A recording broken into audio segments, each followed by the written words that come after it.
tutti, sono Mario, sono il tesoriere dell'Associazione Martin de Fiolet, che è l'associazione sportiva dilettantistica che si occupa di promuovere il gioco del fiolet in Valle d'Aosta e di organizzare i campionati.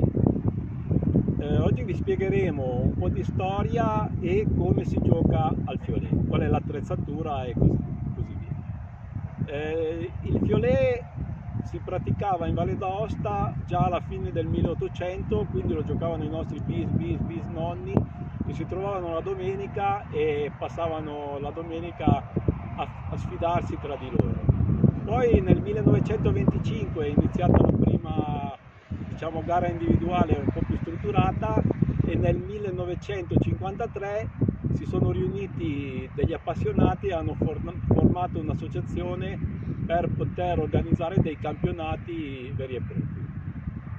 E ormai io sono ormai 37 anni, 38 anni che seguo questo gioco e devo dire che la cosa migliore è quella che si passano delle belle domeniche in amicizia. Adesso vi chiamo Enzo e lui vi spiegherà l'attrezzatura che vedete che ho in mano e come si pratica il fiolet. Vieni Enzo. Enzo è il presidente della sezione di La Salle.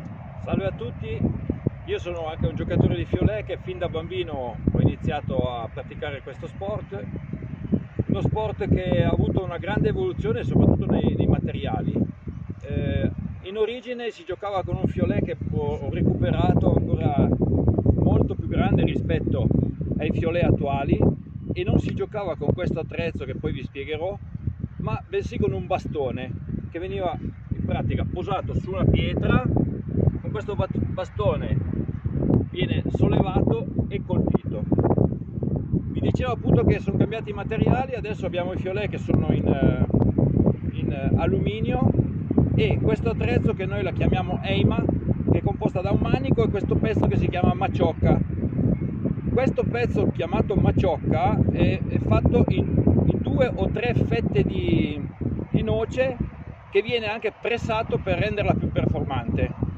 Oramai si cerca sempre di andare oltre i limiti, con la difficoltà di trovare anche campi sufficientemente lunghi per poterlo praticare.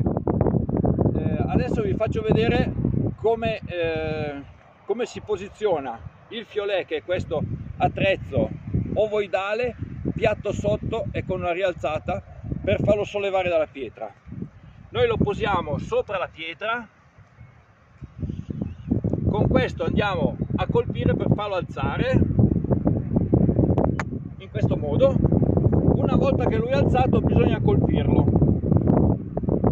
Una volta colpito il fiolet va nel campo e il campo sarà delimitato con dei punti. Ogni 15 metri c'è un punto, quindi l'obiettivo è di tirare sempre più lontano per fare più punti. Adesso provo a farvi un tiro sperando di non sbagliare.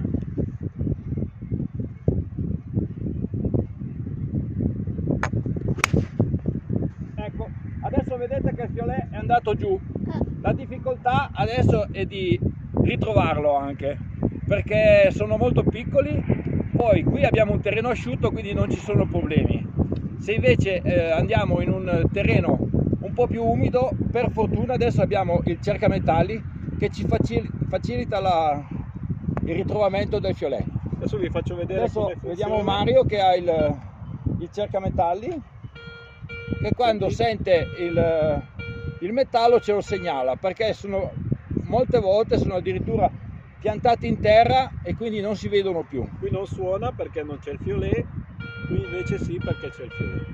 Adesso chiamiamo anche Celeste che vi fa vedere che anche i bambini possono giocare, quindi a questo gioco si può giocare da 3 anni fino a 100 se si vuole. Vieni Celeste, vai a vedere un tiro. E abbiamo sia le categorie, il campionato, abbiamo 4 categorie serie A, B, C, D, poi c'è una categoria femminile e juniores, 2 categorie di bambini. Vai Celeste. Celeste è un po' emozionata, non ha fatto neanche rialzare il fiolet. E brava la Brava! Celeste che anche lei ha colpito il fiolet.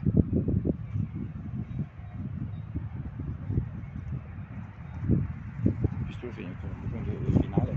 Ma te tu lo io Bene, se per ora diciamo che basta così, le cose principali le abbiamo dette e ci rivedremo la prossima volta. Potete, Ciao, trovare, ciao.